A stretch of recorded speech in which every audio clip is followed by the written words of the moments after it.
Welcome to Textual Anthologies, the podcast series that explores the personal and professional side of creative individuals. My name is Massimo Casagrande, and in this first series, I will be focusing on the slash culture. Today's creative boundaries are blurred more than ever, and with this series, we will explore how the creative industry and creative people are influenced and inspired by other disciplines. Over the next few episodes, I will be having informal conversations with friends, colleagues and fellow slashers to discover more about their stories, their journey, what makes them tick, and above all, their creative outlets. Enjoy the episode. Today's guest is an Irishman, a Dubliner to be precise, who has for the past 12 years called New York home. He calls himself the contrary man, someone who has followed his own path and earned great experience along the way. I instead like to think of him as an ethnographer because through his social conscious photography, he aims to create awareness of issues affecting youth culture and helping to break the cycle of negativity. His images narrate and explore the contemporary. Susan Sontag, in her book on photography, once said, "The painter constructs, the photographer discloses." I find this quote reflects today's guest. I'm happy to welcome James Mooney. Hi James, how are you? Hi, Okay, so as you know, this podcast series is me interviewing people I know and talking about what they do as a profession, but also creatively, and the different ways that you guys release your creativity and different projects that you're all working on. Usually, I always start off with the first question being, what did you want to be as a kid? What did you want to be when you grew up? Oh my God. What I wanted to be was, it was hard to say because we never had those sort of dreams when we were growing up about what we wanted to be. It was like... You didn't? What every kid said, I want to be a police officer, I want to be a fireman. I never really said those sort of things. I didn't really have those ambitions. All I wanted to be, I guess, was happy. I wanted to be what my parents had. Oh, that's nice. Yeah. So careers we never had because we had happiness within us, so therefore it was never really escape. We never really looked for an escape, I guess, if that makes sense. Oh, nice. Well, you grew up in Ireland. And now you've been in Brooklyn for how long now? Well, so I'm in New York 12 years because Charlotte got a job here, the missus. That was back 12 years ago. And so we were in London at the time, and then I came over with Charlotte. And then 6 years in, Charlotte got a job back in London, so Charlotte left. But I ended up staying and I commuted back and forth between London and New York. So I'm here 12 years. 12 years, wow. But officially, if we have to say, your profession is groomer, correct? Hair. So hairstylist. And then grooming was a part of it. Like, so you do ladies' hair, but then men's hair is a little bit different. So then I jumped into men's hair a little bit more the past few years. And how did you get to that? How did you just stumble into doing the hair? Into the hair? Yeah, so, okay, my brother was a hairdresser and I used to do engineering. I used to work, but it wasn't engineering. It was like a place you were sent to learn a trade to keep you out of trouble. So it was a place called Foss, and you could do all different sort of stuff there. It was all manual. So I chose the engineering bit. But the engineer consisted of working on lathes, cutting metal, welding, real man stuff. So totally different to doing hair. And then my brother, who was the hairdresser, he used to, he'd come home a little bit different to what I would at the end of the day. He'd be like happy and like he'd be getting ready to go out and, meet some ladies and stuff. And I'm like, maybe I need to change my career. But in between that, this was kind of funny, Massey. So before I had done the hair, I'd worked in a clothing store. And it was a shop called Hairy Legs, which was on Liffey Street in Dublin. Hairy Legs? Hairy Legs was the name of the clothing store. It was super famous. It was in Liffey Street. And it was one of those things where you went in and you got cheap clothes, but it was like, if you were from the inner city, it was like, oh, shoot, I'm going to Hairy Legs to get me good gear the weekend. So when I was in there, I was dressing, helping the guy dress the window one day. I used to work Saturdays in there, and I decided to take the piss, and I stood there and didn't move. So it became like there used to be a guy called the Dice Man who used to work on Grafton Street, and he'd dress up every day and he'd walk super slow. You can Google him, you'll see it. He'd do this mime up and down Grafton Street every day to get money or create awareness. So I started messing in the front window, and next minute, people started stopping outside. And then so I said, fuck it, why don't I get a box? And then during my engineering stuff, I built a set of a big key that I put in my back. So when I'm on the box, people would come up and turn the key and then I'd move. But the key was huge. Oh my God, you have pictures of this? No. My brother might, Stephen might. I'll find it. I don't think so though. So you stand there and then people would turn the key and you'd sort of... Then I'd move. Yeah. Because what happened was that when the guy was dressing the window, I started messing in the window, and then people started to stop. And he's like, what the fuck? And he looked around. The next minute he saw me taking the piss. So then we moved it outside the window and onto the box. So every Saturday I'd stand on this box for a few hours. Funny. And do like a mime. Anyway, so then from that, I ended up getting into hair. And then that was it. But I know that sort of your true passion is photography. Well, now, yeah. I didn't really know about photography. My brother had done photography when I was younger. He had a Praktika camera, and he'd go off and shoot on that. And then I got into it a little bit. But then really when I met and worked with this photographer, Barry McCall, he was in Dublin. He was a session photographer, like for magazines and stuff. And I got introduced to him because I was working in a salon, a place called David Marshall's. And this model agent had sent models in to get their hair done. They said, oh, would you mind going to the studio afterwards and do the model's hair? And I'm like, fuck, it's that sick. You go to the studio, you do someone's hair in the studio. I didn't know anything about the other side because I was cutting hair.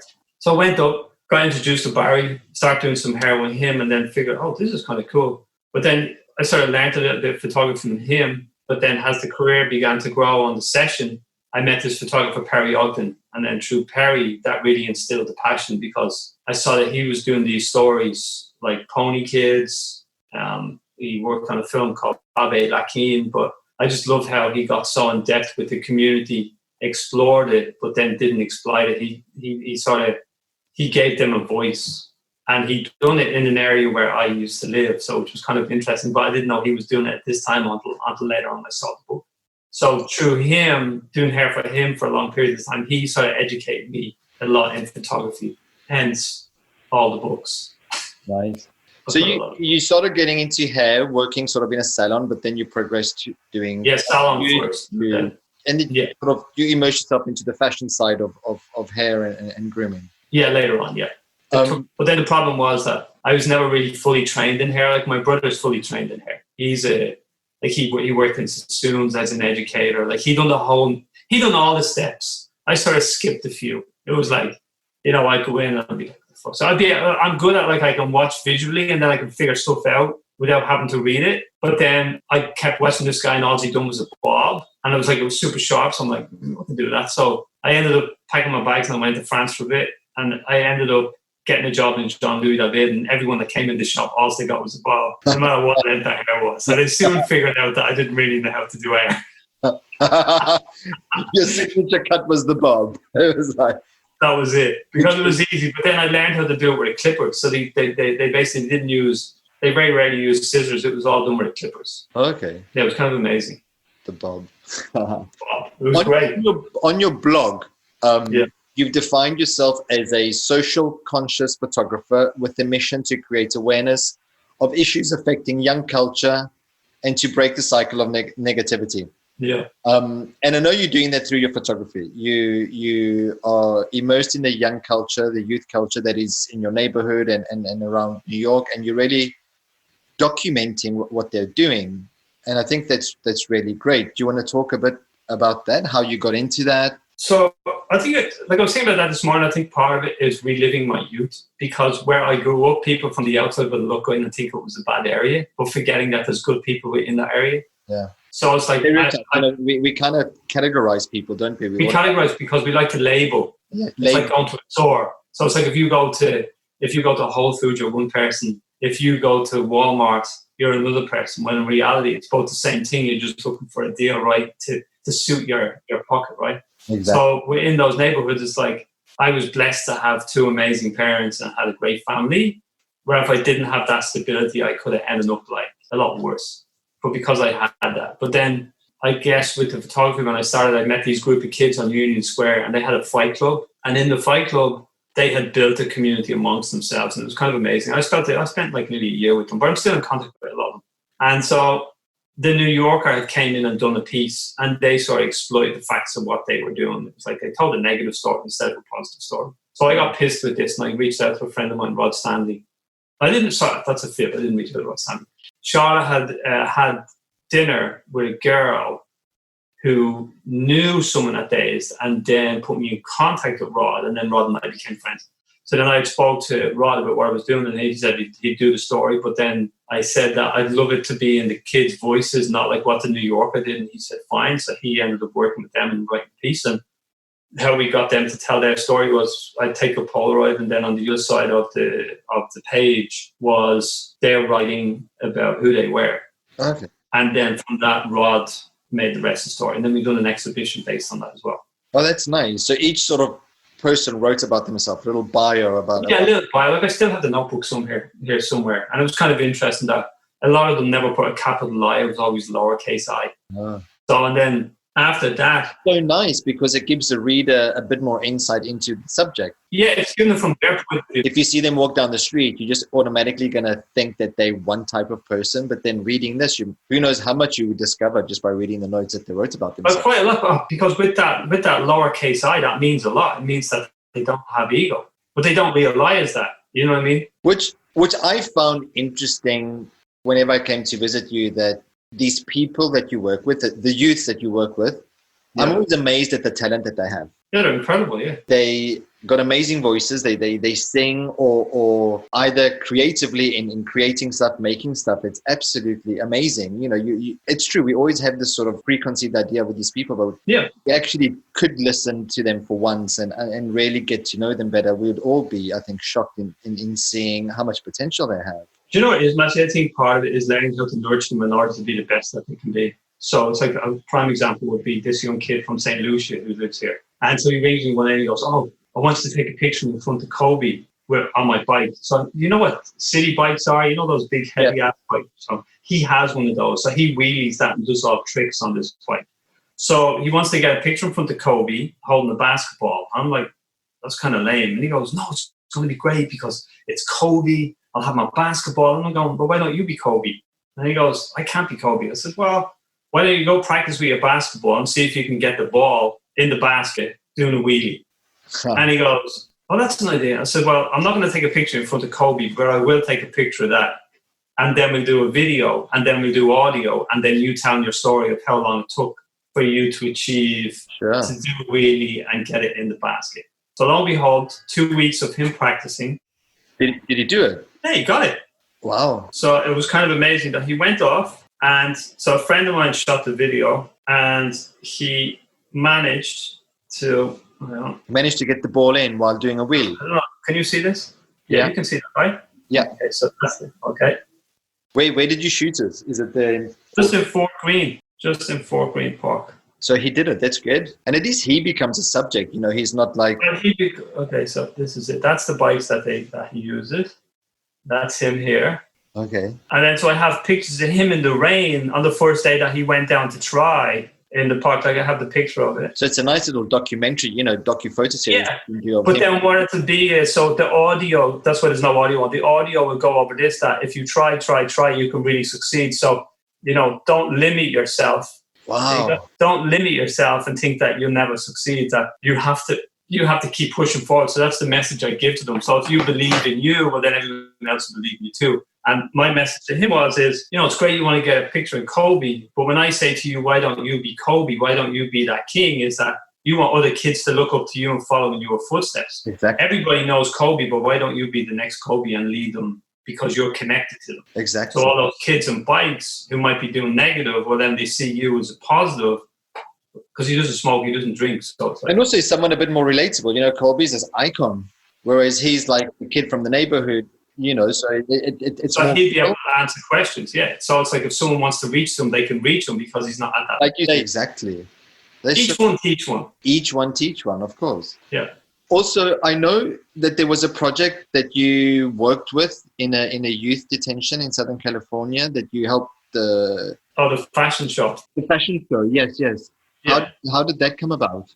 So I worked with this woman called Mari, and it was for ASICS. I was doing hair. It was a few years ago. And so when I was working with Mari, we got talking and she was interested in what I was doing. And then I said, what do you do outside of this? And she goes, well, I've always been interested in human trafficking. I'm going, oh, interesting. Because I'd just done this audio with this guy from Nigeria he'd done a bit of that. So roll on 2 years, and I end up meeting this girl called Crystal Anthony, who worked at Orange County Juvenile Hall, and I met her through another friend called Richard Cabral, who introduced me to her. And when I met Crystal, she had a conversation with me, and she told me that she used to work in human trafficking for the Federal Bureau of Investigation as a trauma counselor. And so I'm thinking in my head, oh, someone wants to do human trafficking. Oh, Mari. So I had Mari's number. I rang Mari. I said, Mari, I said, I might have found your connection. Still interested in working and getting involved in human trafficking. Why don't I introduce you to Crystal? So she said, yeah, I'd love this. I said, where are you? She says, oh, I'm in LA. I said, oh, perfect. I'm going to be there next week. So let's set up a meeting. So we set up a meeting. The three of us met. And then when we met, the fashion show spawned out of the lunch. So we decided that the kids would be the models, the designers, they produced the show, but we wouldn't do it outside the actual wing in the prison where they stayed. And Crystal, I mean, amazing. She was able to pull this all together and pull a lot of strings to make it happen.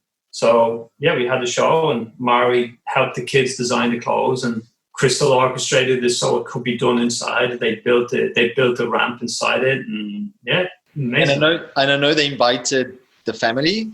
Oh, the families were invited on. So the families were on one side, and the judges, the lawyers, the parole, probation, they were all on the other. So it was kind of amazing that you had where the kids were being held inside the actual wing of the prison wing, and not in a separate hole. So the parents got to experience what the kids were being held in. Wow. And then plus the judges, the lawyers, they all got to experience it as well, and what they were being kept into. That's quite a strong image, though, for them to sort of realize where these kids are actually living, and in being. And then see that, it's like, but then when they heard them speak their poetry and their stories, I guess they began to realize, like, oh, maybe there's more to this. But that's the thing. Also, their creativity coming through will actually put them, also especially for the judges and the lawyers, sort of put them in this completely new light and make them see them completely as different people. Well, that's the amazing thing about Crystal, because how she works with the kids with the trauma. She does yoga with them. She does so much stuff with them. So she really teaches them how to heal from within.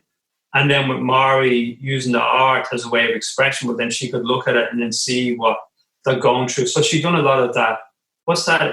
The Japanese, the black stone, is it? And then you use the big brush, and then it becomes different shades as you use it with the water. Oh, God, I don't know. Sumi, is that what it's called? Sumi or something? It's like for painting. It's like when they do the calligraphy. I can't remember.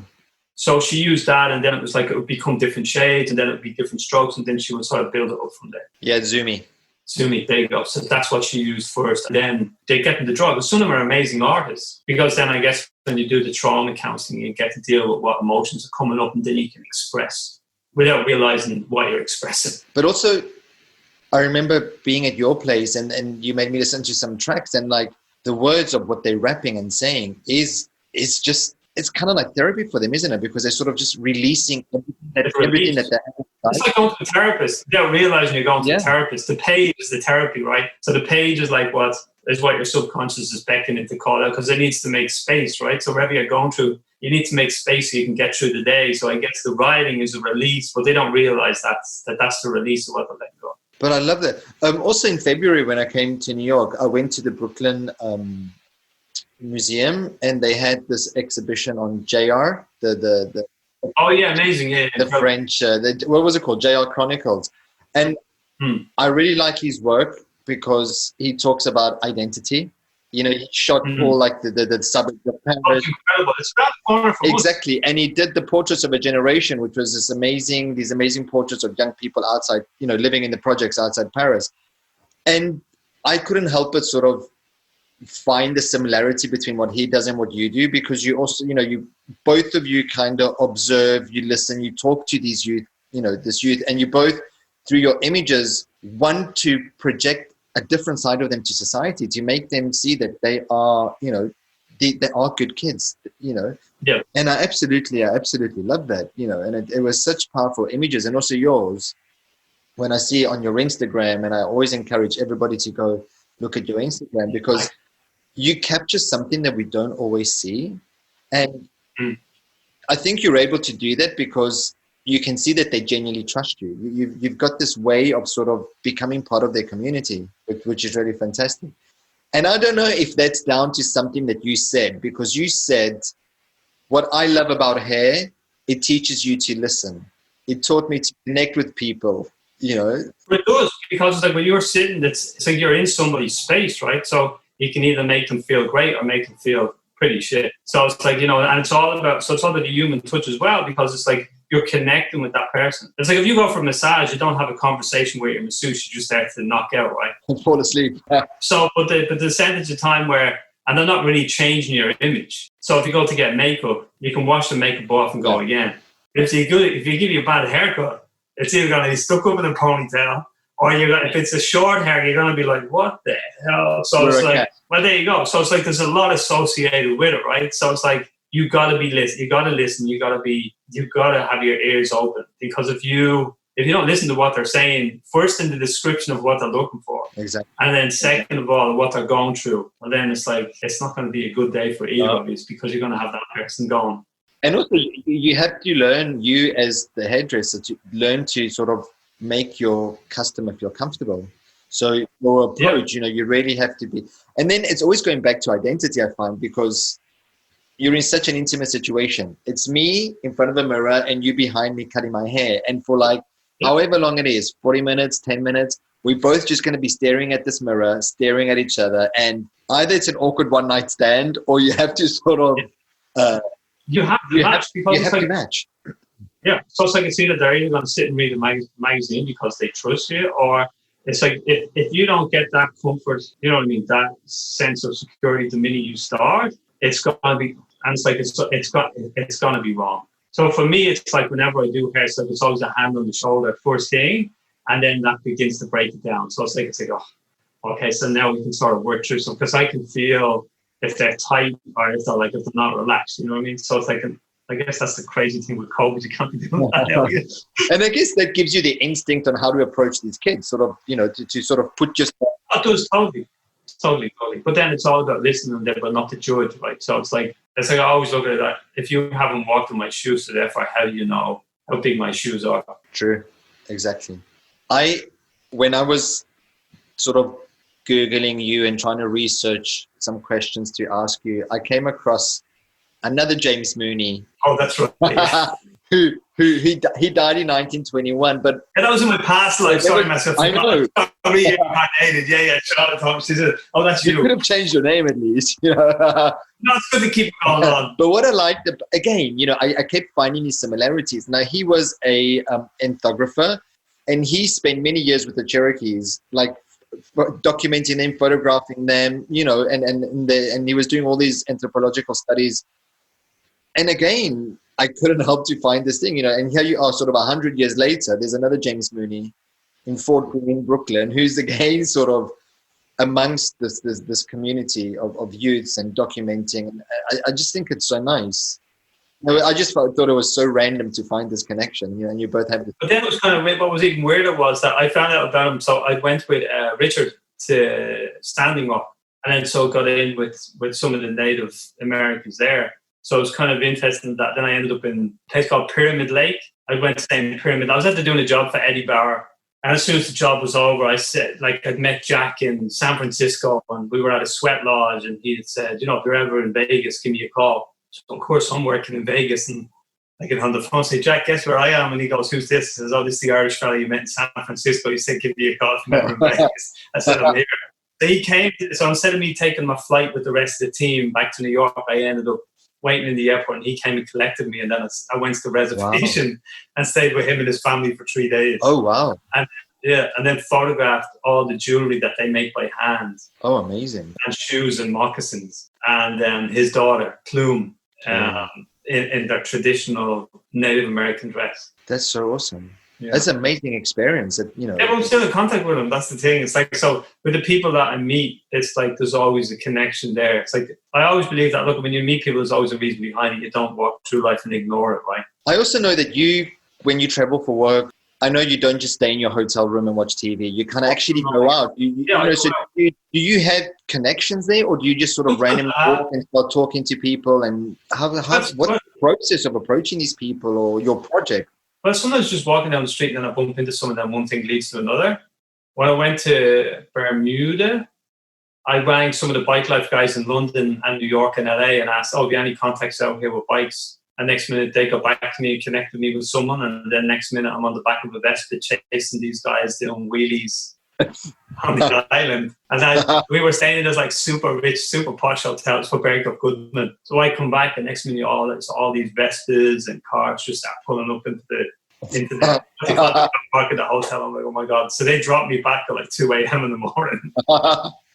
Yeah, no, I don't know, Matthew, it's like Charlotte, like when I met Charlotte, it was like, I always say it's like a serendipitous moment. So my life is full of serendipitous moments. That's nice. It's a nice way to approach it.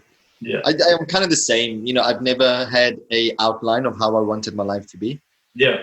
For me, back in the days, I just thought, well, do my uni after high school and just live my tranquil life in Milan with, doing what I was doing. And then Milan took me to London, took me to Miami. And it's like, wow, I'd never planned that. And how people do that. It's like, meeting random people opens different doorways, different opportunities come up. And, and I think you just got to embrace it, go with the flow. I've never regretted anything. And it's just so nice. But I do. And I mean, sometimes I regret not going and getting a proper education. I think education is key. I know we spoke about this last time where you were saying that this is something that you tell the kids as well, that you need to learn the language but more than anything. Not just a foreign language, like a language to communicate.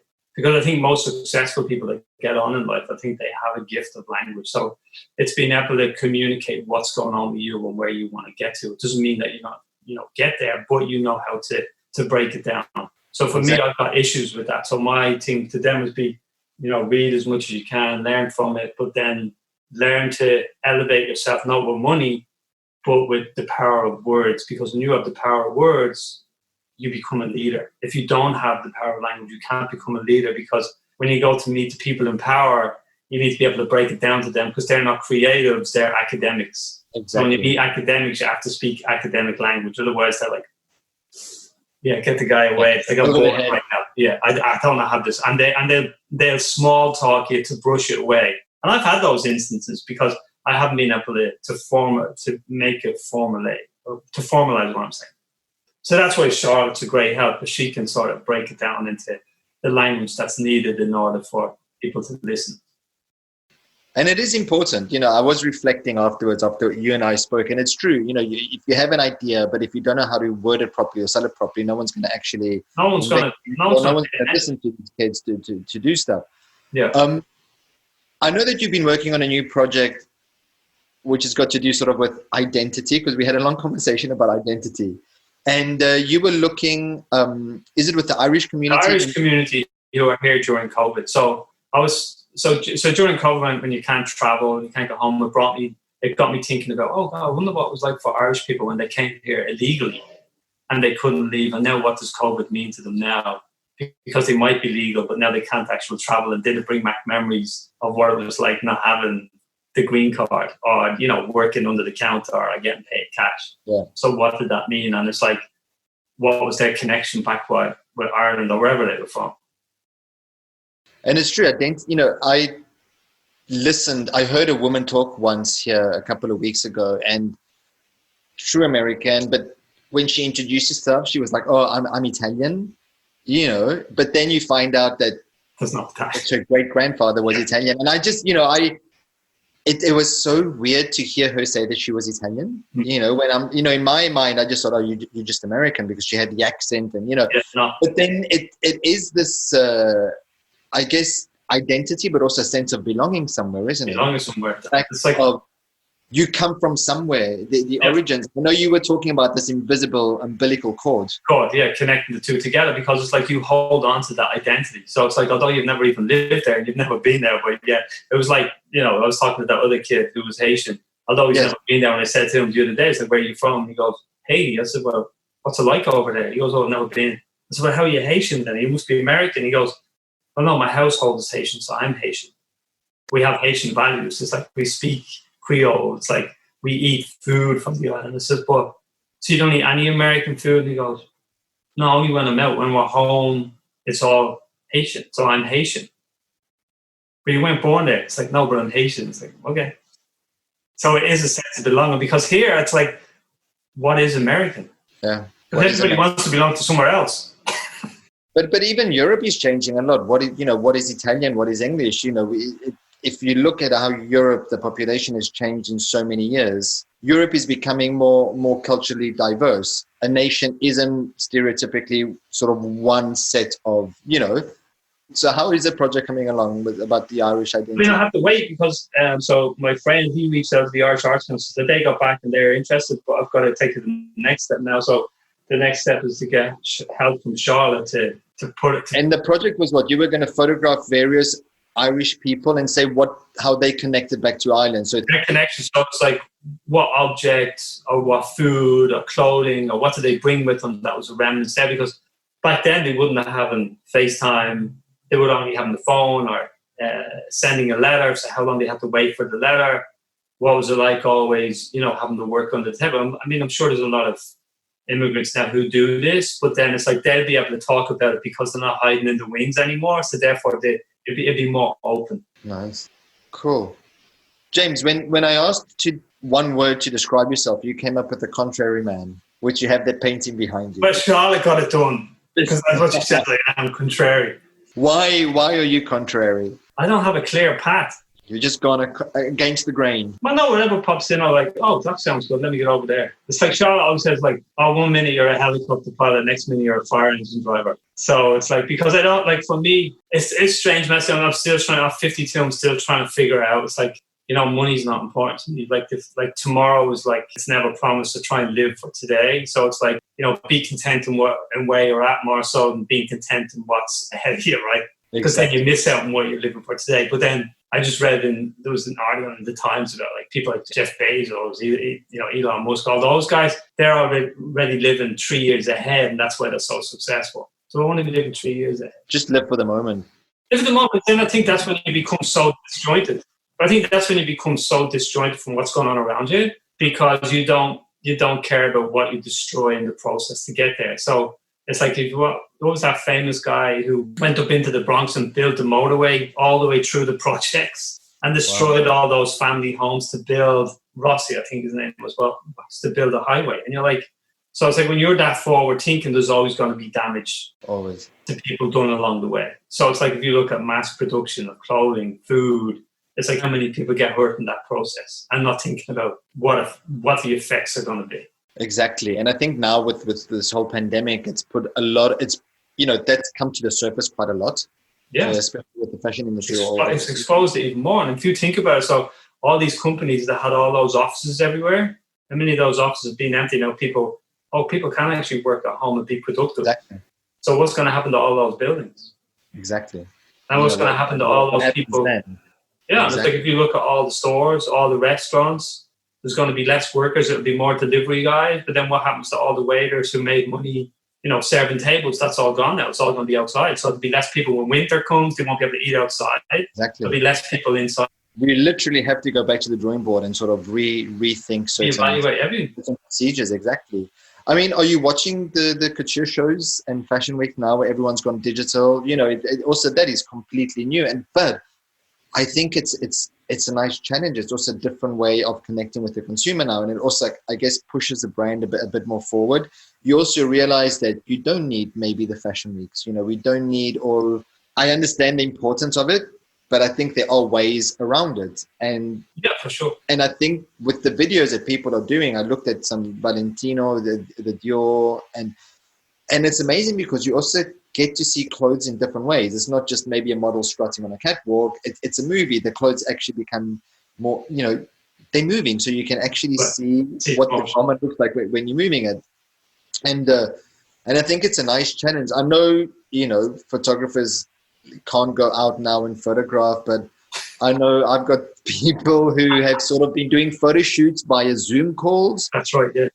And so I guess... But then is that just a bit of a try? Because it's like, if you take out the hair and the makeup, you can be 6 feet away on the shoot with a photographer and the model. Yeah. I mean, I think that sometimes, don't get me wrong, Matthew, fashion can be great, but then they can create a lot of hysteria with it as well. Do you know what I mean? It's like, there's a lot of drama that doesn't need to be a drama. You know what I mean? Exactly. It's like, now, like, that was the part I hated about doing hair. Sometimes everything was overcomplicated. It's like every little thing, and it's like it's not real because it's open to change. They're not open to change. They see an image and that's what they want, or there's a storyboard and it has to stick with that, and it can't move outside. And you're like, this ain't real. But how many times have you been on a shoot and something happens, a mistake, and that's actually the best shot because it's not planned. It just happens, you know. Yeah, but sometimes they don't want that because they want it to be, oh well, this one has to be out here. It's like, well, does it really? Yeah, I know. It's all about perfection, which is. And it's for me, you get so. It's like I say this to clients. The clients come in and go, I want my hair to look like this. It does not look like you. And they're like, yeah, but my face is fat. It's like this. It says, no, look, if you believe in you, no matter what you do with your hair, you're going to love it. So you got to love you because I'm not going to help you to love you. You've got to do that. So it's like if you got cancer tomorrow, heaven forbid, and you had to shave your head bald, would you be looking at yourself different walking down the street? No, you'll get on with it, you'll move on, and you'll feel comfortable because you believe in it, and it needs that's part of the process. But it's like if you don't believe in you, you've no way. So it's like it's the same with clothes, it's the same with hair, it's the same makeup. It's like when you find you, no matter what you do, you'll always be comfortable. It's like I'm sure at one stage you had longer hair, right? Yeah. Did you feel different? No, but now I have to cut it myself. no, but you get what I'm saying. But look at your, you know, you don't feel bad about it. It looks good, right? I don't feel bad about it, no. There you go. So it's like when you believe in it, well, then you can deal with it. If you don't believe in yourself, it's like it's complicated. And that's why I say to these kids, like, you know, yeah, you might live in a shithole, but within that shithole, you can make beauty. But you've got to want beauty. So it's like if you want to live in the trash, well, then pick up the trash. Then you're not living in the trash. Then you can make it, you know, it's like there's so much you can do, but you've got to want to do it. And you've got to believe in you in order to do it. Absolutely. Well, I hope they listen to you. Never.